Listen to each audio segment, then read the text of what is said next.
Bueno, os presento a Bernardo Herradón, que es profesor titular del CSIC. No, siempre lo dices mal, Es investigador. investigador titular del CSIC. No, investigador científico. Investigador científico. Pero de investigadores ya lo cubres ¿Del todo. CSIC o Sí, no? sí, de eso Sí. sí. Investigador científico del CSIC, que es un buen amigo. Es químico, es un apasionado de la historia de la ciencia también. Le gusta mucho indagar en la historia de la ciencia y hoy nos viene a hablar de Fermi, de Enrico Fermi, un físico muy importante, ¿verdad? Y sobre todo también la escuela que creó de física en una época en la que los hallazgos científicos y sobre todo en el campo de la física fueron, la verdad es que muy interesantes, ¿no, Bernardo? Sí. Pero nos los vas a contar ahora. En el poco tiempo de que disponemos, sí. Pues tú hasta que venga el de seguridad y no sé. No, hombre, pero habrá que dejar tiempo para que la gente pregunte y comente y no eso. te preocupes. Bueno, y muchas gracias por venir una vez más a las charlas de ciencia de acogida y os dejo con Bernardo.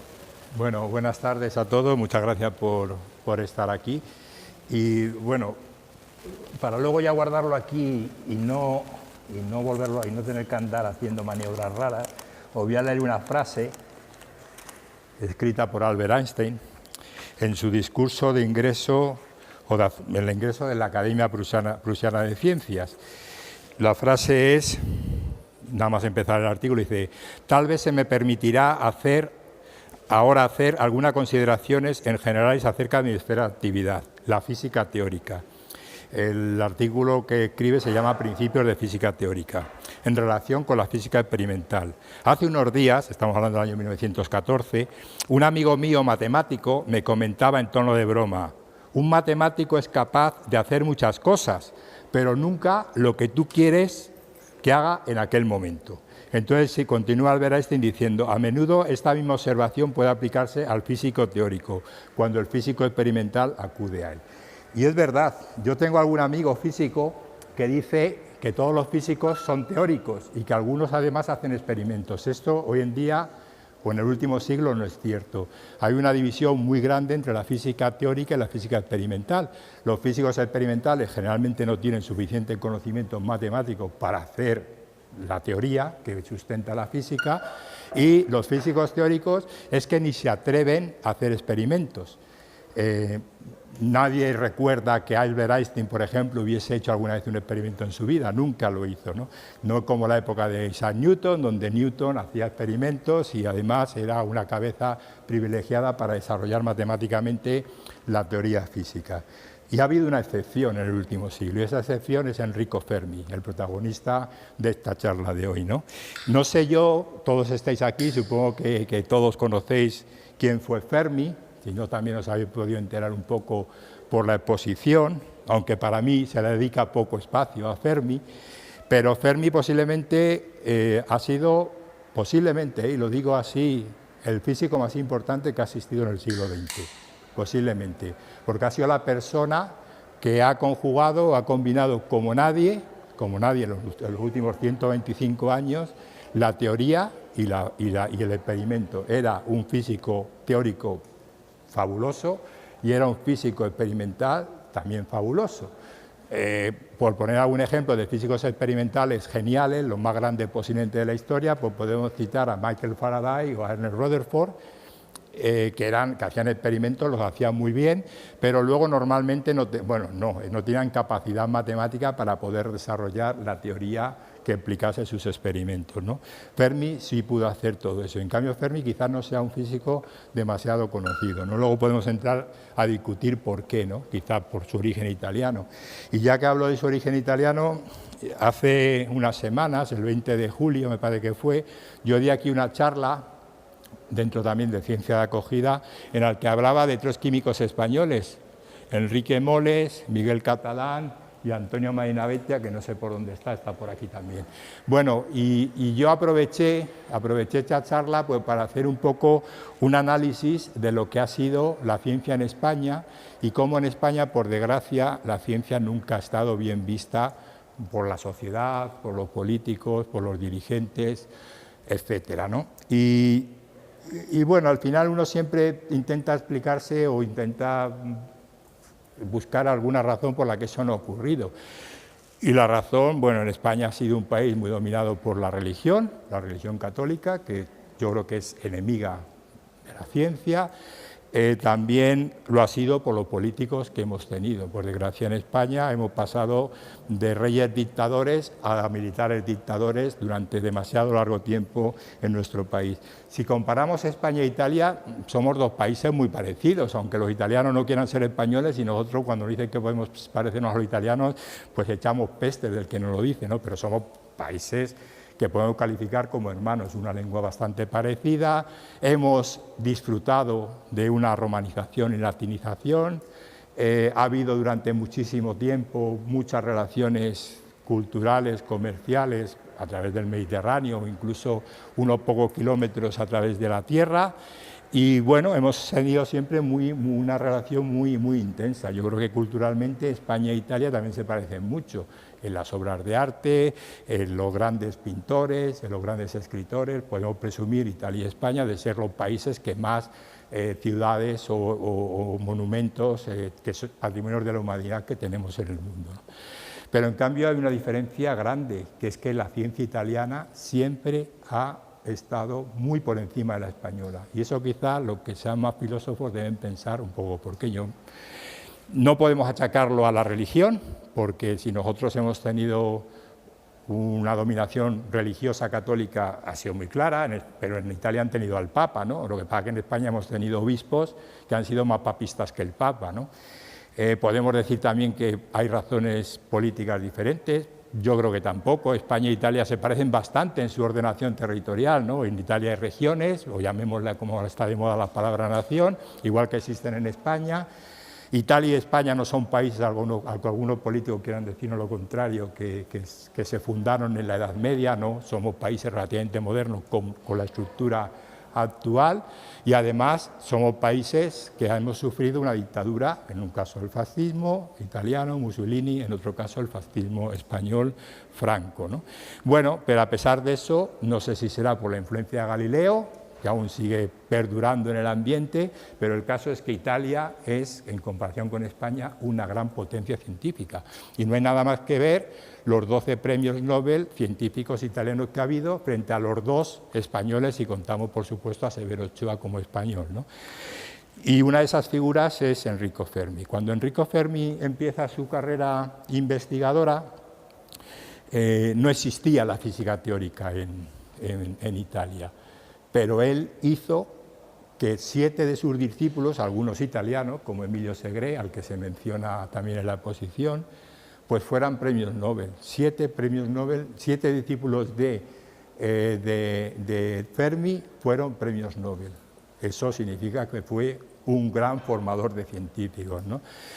Fermi, ya lo he mencionado, combinaba como nadie la teoría y los experimentos. Desde muy joven fue un genio, o sea, se le veía que era, o sea, se notaba que era un genio. Una familia acomodada, una familia con un nivel cultural elevado.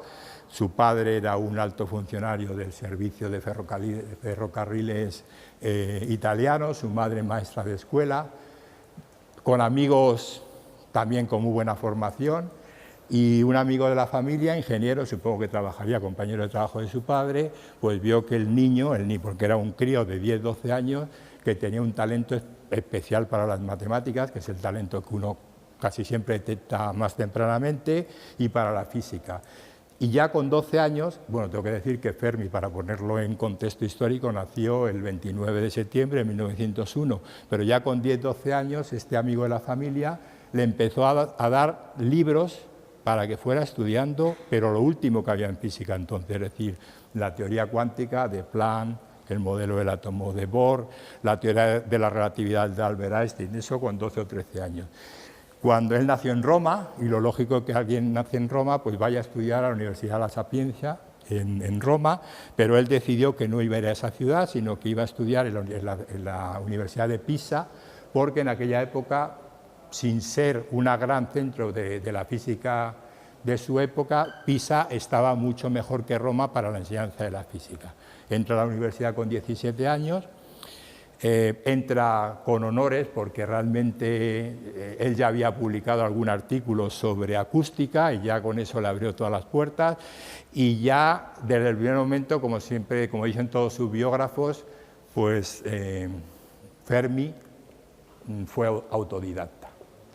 iba a clase porque era una persona muy cumplidora de sus deberes, pero rápidamente los profesores se dieron cuenta de que lo que él sabía de física era incluso más de lo que sabían los propios profesores. De hecho, no se enseñaba física teórica, no se enseñaba física matemática en la Universidad de Pisa, que ya digo que era la más avanzada de las universidades italianas en el área de física.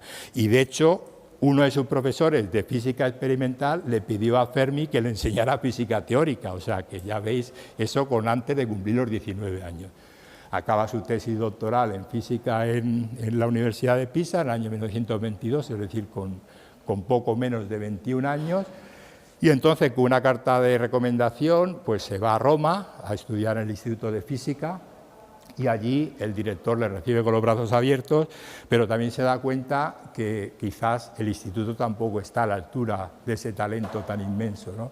Y le dice que se vaya a hacer 2 estancias postdoctorales, una a Göttingen, que era el centro de la física y las matemáticas de aquella época, a trabajar con nada más y nada menos que Max Born, el físico al que yo más admiro, incluso aún más que a Fermi, que también se le menciona en la exposición, y trabaja un año con Max Born en Göttingen. Allí conoce a gente muy importante y grandes talentos que iban a revolucionar el mundo tal como lo vemos ahora, como por ejemplo Wolfgang Pauli o Werner Heisenberg, etcétera, y una segunda estancia postdoctoral en Holanda, en Leiden, junto en el grupo de Paul Eresfer.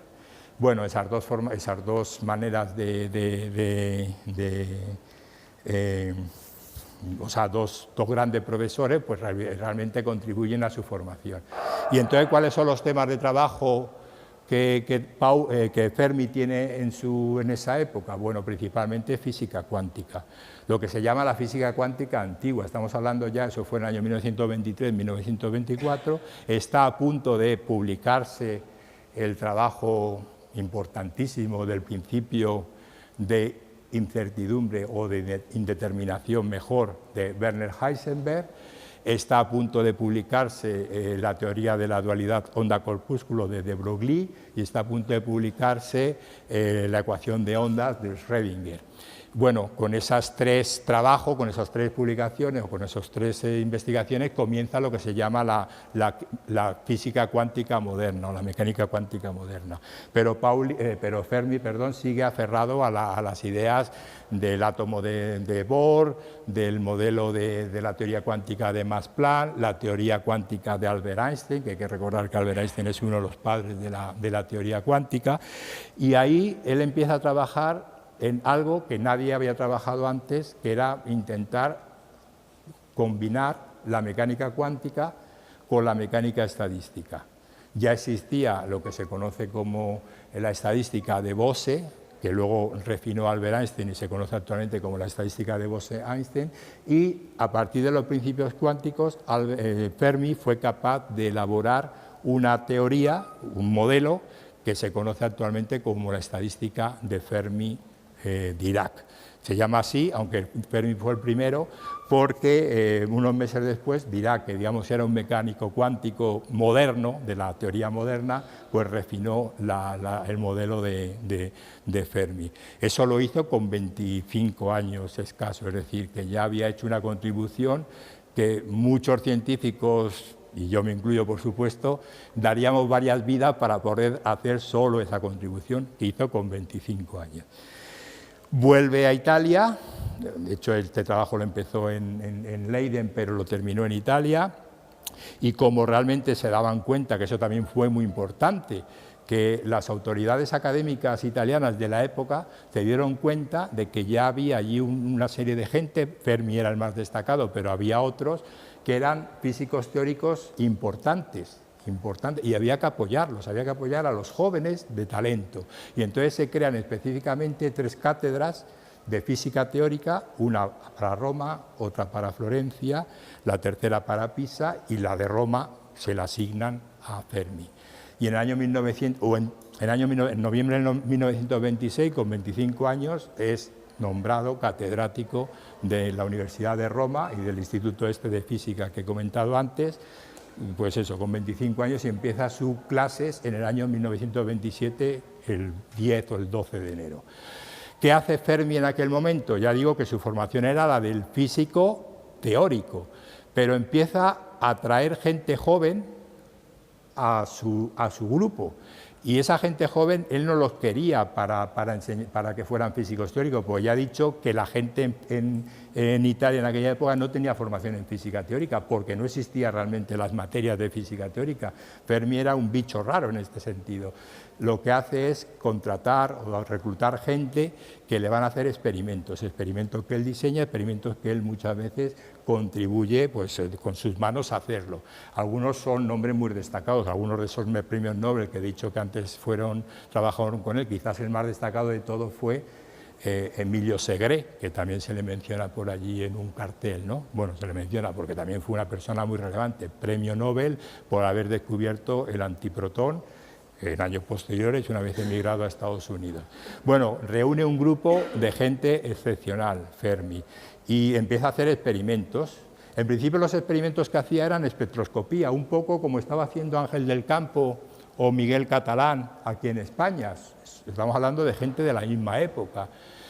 Y Fermi empieza a pensar, bueno, vamos a ver, hay ese fenómeno que descubrió en el año 1896 de casualidad, de chiripa, y que además no supo en su momento interpretar los resultados Henry Becquerel, que se llama radioactividad. Becquerel buscaba, no sé si lo sabéis, pero Becquerel buscaba otra cosa. Becquerel buscaba generar rayos X y buscando rayos X, se encontró con el gran tesoro que es la reactividad, que es un fenómeno aún más importante que los rayos X, ¿no?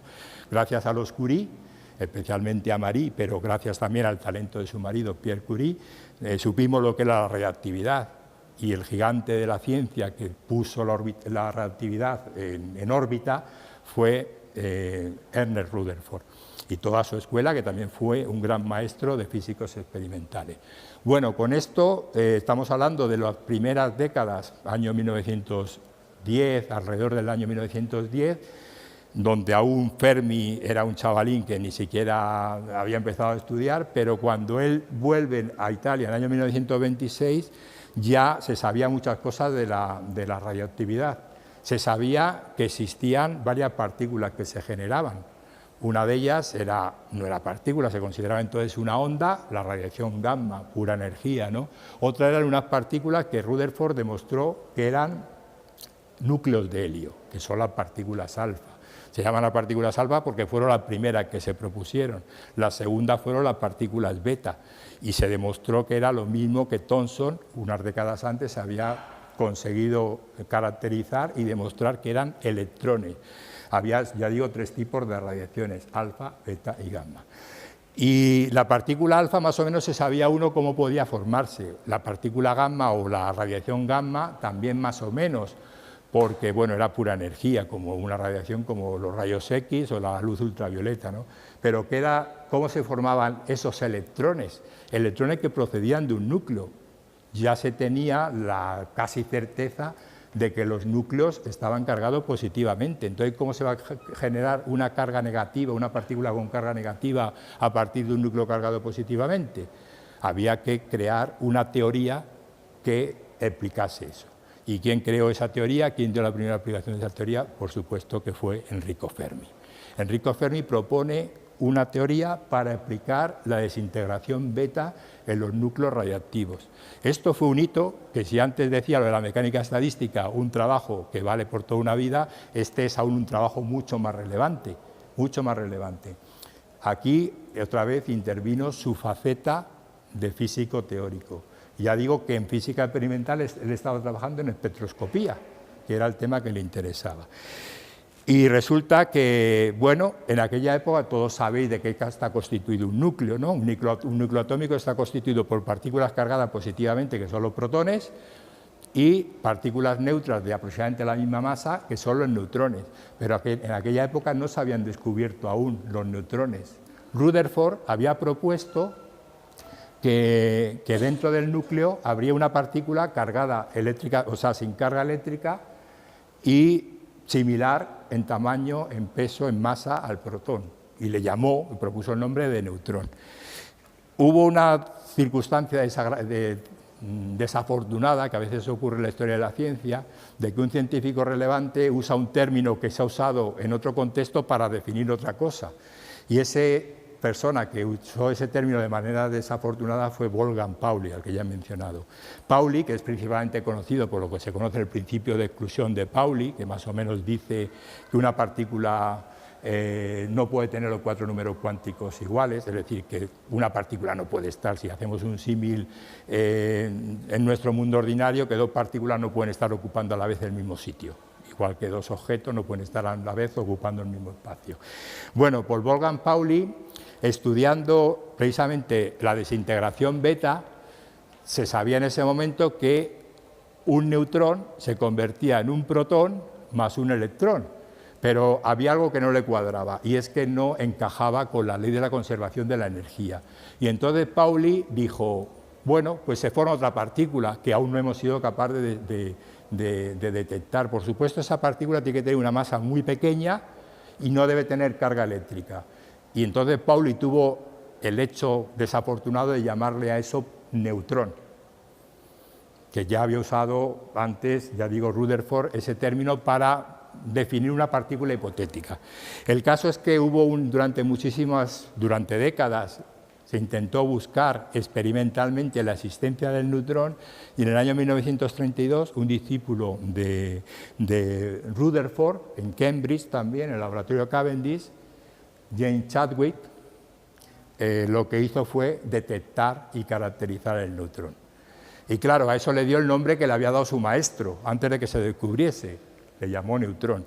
Y entonces esa misma semana en la que se descubrió el neutrón y Chadwick lo publicó, en el grupo de Fermi tenían un seminario de física teórica, porque aunque él tenía físicos experimentales, él les daba clases de física teórica a todos ellos. Y entonces él comenta, y Chadwick ha detectado por fin el neutrón. Y entonces uno del público, uno de sus asistentes, dice, ¿y ese neutrón que ha dicho Chadwick es el mismo neutrón que ha propuesto Pauli para la desintegración beta? Y dijo, no, el neutrón que ha detectado Chadwick es grande y pesado, y el otro neutrón es piccolo, pequeño y ligero. Por lo tanto, le vamos a llamar neutrino. Y afortunadamente ha persistido el nombre que en su momento le dio Fermi a esa partícula, que por cierto sabéis que es una partícula que todos los días, ahora mismo mientras estamos aquí, somos bombardeados por billones de neutrinos, pero no los somos capaces de detectar. No los detectamos por la misma razón por la que tardaron tanto los físicos en detectar el neutrón. Y es porque al no ser una partícula cargada eléctricamente, es muy difícil que interaccione con la materia ordinaria, que está cargada siempre, aunque nuestra carga total sea cero, nosotros estamos formados por protones y por electrones. Y por lo tanto el neutrino, aparte de tener masa muy pequeña, como no tiene carga, es muy difícil de detectar. Bueno, eso fue también otro hito, y además ese neutrino que él había propuesto, de hecho no es un neutrino, es un antineutrino, pero bueno, es otro, como diría Mustache, el de la película Irma la Dulce, es otra historia, no voy a desviar de esto. Esa partícula también encajaba en la teoría de la desintegración beta que proponía Fermi. Segundo hito, casi simultáneamente, poco tiempo después al trabajo de Chadwick, que fue ya dicho en el año 1932, se produce otro hito en la historia de la física, y es que los esposos Joliot-Curie, Frédéric Joliot y Irene Curie, Irene la hija de Marie y de Pierre Curie, descubren la radiactividad artificial, bombardeando, creo que recordar que fue aluminio, bombardeando átomos de aluminio con partículas altas, descubren que se forma un elemento, otro elemento químico distinto al aluminio, y que además es radiactivo. Por lo tanto, fueron capaces de detectar, de crear por primera vez radiactividad artificial. Porque hasta ahora se había conseguido lo que se llamaba la transmutación de los átomos. El primero que lo consiguió fue Soddy junto a Rutherford. Y claro, lo de la transmutación es lo que buscaban los alquimistas desde los tiempos inmemoriales, ¿no? Pero siempre se había conseguido núcleos que no eran radiactivos. Por primera vez, Joliot y Curie fueron capaces de obtener núcleos radiactivos. Claro, Fermi estaba al día de todo lo que pasaba, y entonces nada más darse cuenta de ese trabajo unido al trabajo de Chadwick sobre el neutrón, se le encendió la bombilla. Ya digo, vuelvo a repetir, era un auténtico genio. Se le encendió la bombilla y dijo: lo que está generándose aquí son neutrones, o sea, se están generando neutrones, y dice: estamos bombardeando los átomos con núcleos de helio, con partículas altas. ¿Qué pasaría si somos capaces de bombardear un núcleo, golpear un núcleo con una partícula que sea del mismo tamaño, es decir, que va a tener prácticamente la misma energía cinética, la misma velocidad, la misma cantidad de movimiento, pero sin carga, por lo que ninguna parte de los electrones que rodean al átomo no van a repeler esos neutrones? Y entonces se le encendió la bombilla y dijo: hay que empezar a investigar en neutrones.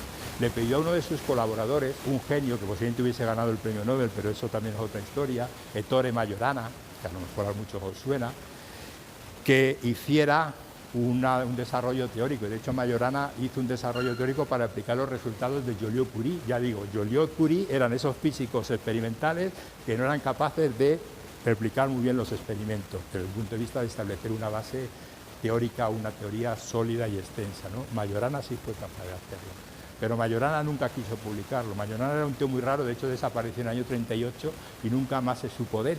Desapareció en un viaje en barco entre Palermo y la costa, Palermo creo que está en Sicilia, entre Palermo y la costa italiana, o sea, en un viaje de esto, casi un barco de estos de recreo. Desapareció, había vaciado todas sus cuentas corrientes, no se sabe. Luego dicen que 20 años después hubo rastros de él en Venezuela, pero no se sabe nada de él, ni dónde murió, ni cómo murió. Majorana posiblemente, o sea, la opinión que tenía, fijaos que he dicho que Fermi tuvo 7 colaboradores que fueron premios Nobel, algunos tan importantes como Emilio Segre o Owen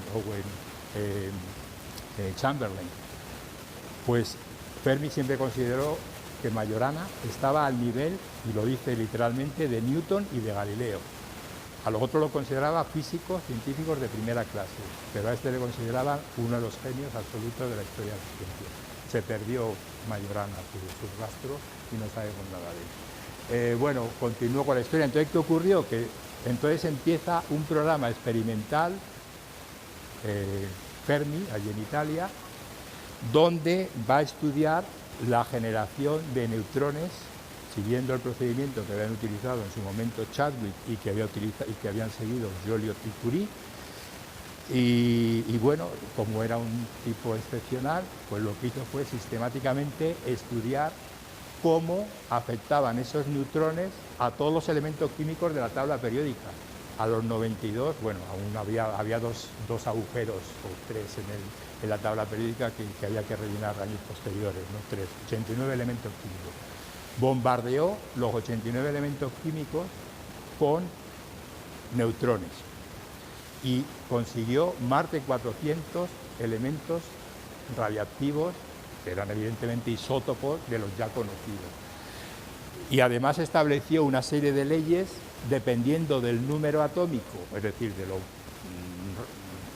lo cercano que esté al hidrógeno, o del ojo que esté al hidrógeno en la tabla periódica, el elemento químico, estableció 3 modelos de interacción de los núcleos con los neutrones. Ya digo, más de 400 elementos químicos. Pero es que además hizo otra cosa más. Bueno, hizo un resultado que se le escapó. Es verdad que con la cantidad de trabajo que tenían, bastante es que tuvieran tantos resultados y no pudieran llegar más allá. Cuando bombardeó el átomo más pesado que conocían, que entonces se conocía que era el uranio, elemento químico número 92, él creyó, porque esa era la pauta con los elementos más ligeros, él creyó que había obtenido 2 elementos químicos nuevos, el 93, que luego se llamó Neptunio, y el 94, que se llamó Plutonio. Pero se equivocó. De hecho, le llamó unos nombres muy curiosos y muy poéticos. Ahora yo no me acuerdo cómo es, ¿no? Lo tengo por ahí apuntado, pero bueno, ahora yo no me acuerdo. Se equivocó porque lo que él vio, lo que su grupo vio, no fueron 2 elementos químicos que ahora se conocen como superpesados, sino lo que encontró fue la fisión nuclear. Pero él no fue capaz de detectarlos. O sea, esos elementos que él creía que eran plutonio y Neptuno eran realmente varios. Bueno, Después de esto, después de obtener más de 400 elementos radiactivos nuevos o isótopos radiactivos, lo que hizo haciendo un experimento así de esos, dice, vamos a hacer este experimento, a ver qué pasa. Resulta que coloca entre la fuente de neutrones, que era una sal de berilio, y el elemento químico que iba a irradiar con esos neutrones, coloca una capita de parafina que es cera, es un hidrocarburo. Y resulta que él pensaba que la parafina iban a frenar los neutrones simplemente por una interacción física de repente, o sea, te pones un obstáculo y te tiene que parar el neutrón. Y así ocurrió. Pues resulta que el elemento que se forma es aún más radiactivo que si no hubiese habido parafina. Y entonces él, lógicamente, uno cuando ve ese resultado piensa que es un resultado antiintuitivo, ¿no? Porque uno piensa que si algo golpea a otra cosa, una pelota golpea esa pared, pues si la tiras con más fuerza va a hacer más efecto. Pues aquí ocurría lo contrario. Cuando los neutrones eran lentos, producía mayor radiactividad en el elemento químico que estaba en el objetivo, ¿no? Bueno, ese resultado fue sorprendente, pero como vuelvo a repetir, Fermi era un genio, inmediatamente lo pudo interpretar. Lo que ocurría es que había llegado con la clave para hacer lo que luego es quizá lo más famoso o por lo más conocido que es, pero no es lo más importante que hizo, ¿no? Obtener 400 elementos químicos o 400 isótopos radiactivos ya sería la gloria para cualquier científico, ¿no? Vuelvo a repetir, ni aunque viviésemos 5 vidas, seríamos capaces de hacer esto lo hizo él. Este artículo o esta ralentización de los neutrones, lo hizo con Emilio Segre, firman el artículo los dos. Emilio Segre fue al laboratorio con Fermi a primera hora de la mañana, hicieron el experimento, lo interpretaron y por la noche ya tenían enviado el artículo a publicar. Esto fue lo que le valió el premio Nobel. O sea, sus investigaciones en el uso de neutrones para obtener elementos isótopos radiactivos y su trabajo con los neutrones. Bueno, estamos en octubre, como todos los años, octubre de 1938. Fermi ya es un físico, bueno, respetadísimo, tan respetado que el dictador fascista Mussolini le da el título de excelencia, su excelencia. Y bueno,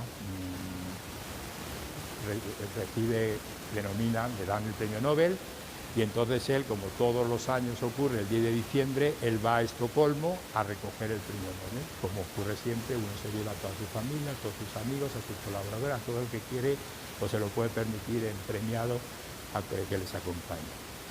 Y claro, Mussolini lo vio con muy buenos ojos, porque Mussolini quería que Fermi fuese con el traje del partido fascista a recoger el premio Nobel.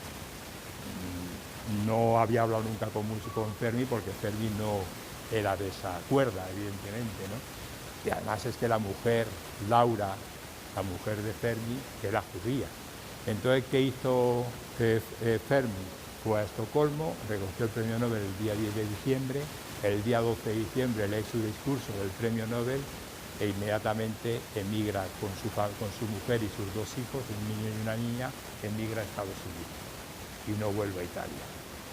Bueno, eso le hizo ser un exiliado. Claro, en Estados Unidos le reciben con los brazos abiertos. Es la persona que más sabe de neutrones en el mundo y casi la persona que más sabe de radiactividad en el mundo. Le reciben con los brazos abiertos, le hacen inmediatamente profesor en la Universidad de Columbia, en Nueva York, y en enero de 1939, es decir, un mes después de recoger el premio Nobel, estaba en Nueva York Niels Bohr, y Niels Bohr le enseña una carta de Lisa Meitner, que también se la menciona en la exposición, creo que está por allí, en el que Lisa Meitner anuncia que 2 científicos alemanes con los que ella había trabajado anteriormente, Otto Hahn y Strassmann, han obtenido varios cuando han bombardeado uranio, un isótopo de uranio, con neutrones. Y entonces Hahn y Strassmann, que eran físicos experimentales, no supieron interpretar el resultado. Quien lo interpretó fue realmente Lisa Meitner. Por eso, como bien se pone en el cartel, una de las grandes injusticias del Comité Nobel fue dejar a Lisa Meitner fuera del premio Nobel que recibió Otto Hahn, porque Lisa Meitner tiene que haber recibido ese premio Nobel. Pues fue Lisa Meitner la que interpretó los resultados. Lo que interpretó de manera correcta fue que el neutrón, al golpear el núcleo de uranio, rompía el núcleo en dos, y se obtenían dos elementos químicos aproximadamente de la misma masa y número atómico que el uranio. Bueno, eso fue otro hito en la historia de la ciencia. ¿Por qué? Porque con eso empieza realmente la era atómica.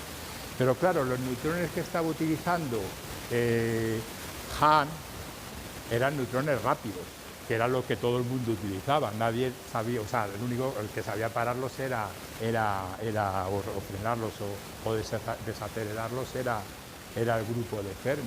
Entonces Fermi empezó a pensar que quizás si se podía controlar la velocidad de los neutrones, ya digo que él con su faceta de físico teórico había sido capaz de interpretar por qué los neutrones lentos son más eficaces, pues sería capaz de obtener una reacción nuclear en cadena. Como él había probado prácticamente todas las sustancias químicas que tenía a su alcance como moderadores de la velocidad de los neutrones, él sabía que el cesio era la mejor sustancia química / cesio para controlar la velocidad del neutrón. Y se puso a trabajar en ello, se puso a trabajar en crear lo que sería una pila, como la pila que usamos eléctricamente, algo para generar energía con reacciones nucleares, bombardeando isótopos del uranio, pues para obtener neutrones y que la reacción se autosustente. En uno de los corchos por allí algún niño ha hecho algún esquema, no sé si son niños o mayores, pero han hecho un esquema muy bueno de lo que es una reacción en cadena. Su propio nombre lo dice. Nosotros solamente tenemos que tener unos pocos neutrones al principio para golpear el núcleo que se va a fisionar, y en la fisión se vuelven a generar más neutrones. Si somos capaces de frenar esos neutrones, pues podemos podemos tener esa reacción pues hasta que se nos consuma el combustible nuclear. Ese es el funcionamiento de las centrales nucleares. Pero claro, estamos hablando del año 1940, 39, 40, 41. Alemania es un gran peligro, la Italia fascista también. En Estados Unidos hay muchos emigrantes. Y Fermi es elegido por sus colegas físicos para ir a hablar primero con Roosevelt, y luego ya cuando Roosevelt murió con Truman, pues para ver que había que fabricar una bomba atómica, porque esa bomba atómica, si no la fabricaban los americanos antes, la iban a fabricar los alemanes. Había noticias de que los alemanes llevaban la investigación muy avanzada y había un peligro de que si Alemania tenía el arma nuclear, pues que hubiese sido del planeta, ¿no? Bueno, en eso trabajó bastante tiempo. No dijo el 2 o el 5 de diciembre, creo que fue el día 2 de diciembre del año 1942, trabajando en la Universidad de Chicago, porque se trasladó a Chicago porque había mejores instalaciones para hacer ese tipo de investigación. El 2 de diciembre del año 1942 se pone en marcha la primera pila nuclear, la primera pila atómica, la primera vez que se consigue energía en una reacción en cadena fisionando uranio. Se hace, en la Universidad de Chicago hay una placa que lo conmemora, se hace en los bajos del estadio de fútbol americano de la Universidad de Chicago, de una pista de squash que convirtieron en la pila nuclear, ¿no? Y claro, a Fermi se le encarga ser el superasesor del programa Manhattan, ¿no?, que se llevó a cabo en Los Álamos. Digamos que Fermi era un oráculo para todos. Todo el mundo que tenía alguna duda no iban a preguntarle a Robert Oppenheimer, que era el director ejecutivo científico del proyecto Manhattan, sino que le preguntaban a Fermi. Había mucha gente que era discípulo de Fermi. Fermi fue un grandísimo maestro. Creo que ya lo he dicho antes, lo vuelvo a repetir. Y entonces muchos físicos se formaron con él o se formaron con gente que se formó con él. Por lo que cuando había alguna duda hay que preguntarle al profesor Fermi. Él pasó bastante tiempo en esos 3 años de desarrollo de la bomba atómica en Los Álamos. Bueno, la anécdota yo no sé si es cierta o no, yo creo que sí, por el carácter sí. El día que se hizo la prueba en Los Álamos, los científicos observaban la prueba nuclear la prueba de la bomba atómica, de la primera bomba atómica, unos días antes de lanzarla sobre Hiroshima, en un búnker a unos 19 kilómetros del sitio donde explosionó la bomba. Hay por ahí alguna foto espectacular, ¿no?, de lo que fue aquella explosión. Y entonces siempre está la frase esa de Oppenheimer: ahora me he convertido en el doctor muerte, y frases de otros científicos que decían que se daban cuenta de que eso en manos de políticos pues como el coreano este del norte, pues tiene un peligro enorme, que en manos de gente irresponsable pues tenía un peligro enorme. Otros científicos estaban contentos porque trabajaron miles de científicos en el proyecto Manhattan y se demostraba experimentalmente que la teoría funcionaba.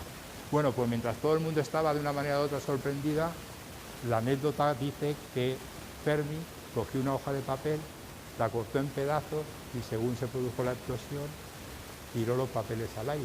¿Y para qué hizo eso Fermi? Y dirá la gente, ¿qué está haciendo aquí Fermi? ¿No? Pero claro, como nunca Fermi daba puntadas sin hilo, pues evidentemente algún sentido tenía.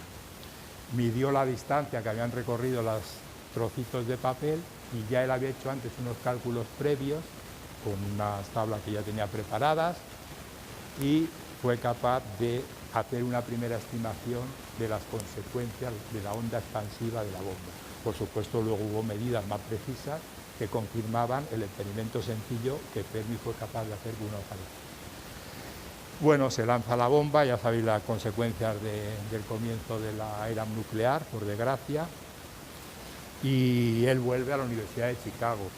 Ya ha trabajado en muchos temas, o sea, fijaos bueno, de hecho ya en el año 46-47 se le propone otra vez para el premio Nobel, no le dan el premio Nobel porque es difícil que alguien consiga 2 premios Nobel, pero posiblemente mereció un segundo premio Nobel, y él, bueno, pues decide cambiar de tema. Él, os acordaos que nació en el año 1901, es decir, que era una persona aún joven y estaba en su momento más brillante, 46-47 años, y empieza a investigar en astrofísica, empieza a investigar en rayos cósmicos y empieza a investigar en lo que luego fue el origen del programa SETI, ese famoso programa que intenta buscar vida extraterrestre, ¿no?, fuera de la Tierra. Y todo viene, también es una anécdota que nunca se sabe si es cierta o no, y da igual, como dirían los italianos, si no es cierta, no viene muy bien, se no es vero ben trovato, ¿no? Bueno, entonces Fermi, estaba un día comiendo con Teller y con un par de colegas allí de la Universidad de Chicago, había vuelto a Chicago, después de los Álamos, y dice, bueno, ¿qué pasa? De hecho, creo que está por ahí también puesto en el tablón, ¿no? Si nosotros estamos rodeados de centenares de miles de estrellas, centenares de miles de millones de estrellas en nuestra Vía Láctea, y cada una puede tener algún planeta que puede ser habitable y tal, ¿por qué? Y además todas esas son, digamos, civilizaciones avanzadas. Entonces, ¿dónde están? Que no hemos podido, es lo que se conoce como la paradoja de Fermi, que yo creo que fue un poco el motor del comienzo de búsqueda de vida extraterrestre, a ver si encontramos alguna señal. Bueno, nosotros también hemos hecho algo similar, ¿no?, mandando los famosos discos que diseñó Carl Sagan, la Voyager y una de las Voyager, las dos creo, ¿no?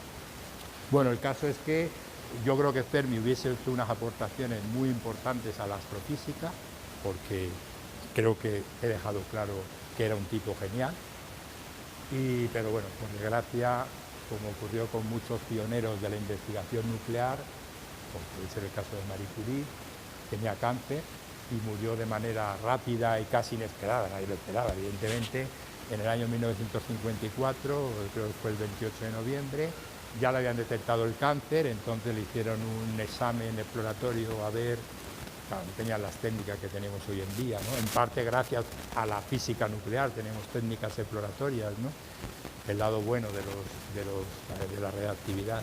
Y bueno, murió porque no aguantó la operación, porque tenía una metástasis ya muy avanzada. Entonces realmente el mundo perdió un genio, evidentemente fue algo inesperado. Yo tengo, bueno, para otro asunto, pero tengo artículos de la época y la verdad que fue una pérdida inmensa para la humanidad. Afortunadamente dejó una escuela muy importante. Ya he dicho que Italia ha conseguido 12 premios Nobel en ciencias en el año 116 años que llevamos del premio Nobel, ¿no?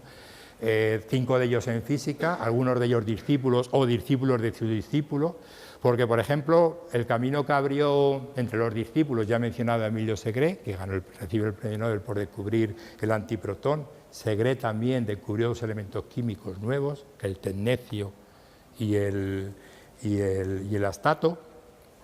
Otro discípulo destacado fue Owen Chamberlain, que compartió el premio Nobel con Segre, porque también participó en el descubrimiento del antiprotón. Pero yo voy a mencionar a 3 de ellos. 2 que son los primeros científicos, aunque eran americanos de nacionalidad, pero de origen chino, Li y Yan, que recibieron el premio Nobel en el año 1957, porque descubrieron que la interacción débil, y no lo he explicado antes, pero ahora explicaré lo que es la interacción débil no es simétrica, es decir, que viola la paridad. Bueno, esto tiene unas consecuencias que los físicos y los matemáticos tendrán que demostrar, que posiblemente sea el origen de que el mundo sea quiral. Un objeto es quiral si no es superponible con su imagen especular. Ya estoy moviendo las manos porque siempre las manos son los 2 objetos quirales que todos tenemos a nuestras manos, ¿no? A nuestro alcance. Una mano no es superponible con la otra. Li y Yan compartieron el premio Nobel, colaboraban por el desarrollo teórico de la violación de la paridad y la interacción débil. Aquí también voy a hacer un inciso. Quien demostró, si algunos sois seguidores de Asimov, y supongo que sí, hay un libro, que es un ensayo de Asimov maravilloso, como todo de Asimov, o como casi todo, que se llama El electrón es zurdo, y esa es la razón, viene de ahí, ¿no? De Li y Yan y de sus investigaciones. Quien demostró experimentalmente que el electrón es zurdo es la gran dama de la física nuclear del siglo XX, Xian Bu. Y Bu también es una persona que mereció compartir el premio Nobel con Li y con Yan, pero la dejaron fuera quizá por ser también mujer, como pasó con Lisa Meitner, ¿no? Aquí no podían decir que era judía porque también era de origen, había nacido también en China. Bueno, el caso es que estos premios Nobel por este descubrimiento tiene que ver con esa investigación tan brillante que hizo Fermi, que es explicar la desintegración beta. Porque, una de las consecuencias de los cálculos de Fermi de los años 20, cuando hizo los cálculos de la interacción débil, se dio cuenta de que la emisión de un de un electrón o de un positrón, porque también se puede emitir, digamos, la antipartícula del electrón, era mucho más rara, digamos, por decirlo así, que la emisión de partículas alfa, porque las partículas alfa se emiten rápidamente y además son partículas grandes que rápidamente te bombardean cualquier cosa y te provocan, pues eso, algo, ¿no? Mientras que los electrones que se emiten en una desintegración beta pueden ser tan lentos que algo puede durar meses y años, a veces minutos, pero otras veces son meses y años. Y además es una interacción que desde el punto de vista energético es muy débil, muy poco energética. Por eso a esa interacción Fermi ya le propuso el nombre de fuerza débil. Sabéis que las fuerzas de la naturaleza son 4. La gravitatoria, por orden, digamos, de antigüedad, gravitatoria, electromagnética, fuerza nuclear débil y fuerza nuclear fuerte. La débil la propuso Fermi. Y sus 2 discípulos, Li y Yan, que hicieron la tesis con él en Columbia, pues demostraron la violación de la paridad en la interacción débil. Pero digamos que un discípulo de un discípulo, Carlos Rubia, cuando fue director del CERN, primer director del CERN, aisló las partículas mediadoras de la interacción débil, que son los 2 bosones W y el bosón Z. Bosón, una palabra que suena todo por el bosón de Higgs, pero había antes otros bosones en la historia de la física. Y eso también lo hizo Carlos Rubia. Otra vez, un nieto o bisnieto científico suyo se enlaza otra vez con Fermi. Eso también demuestra la amplitud de las investigaciones de Fermi y el alcance que ha tenido a lo largo de los años, porque eso son investigaciones 60 años posteriores a las de Fermi.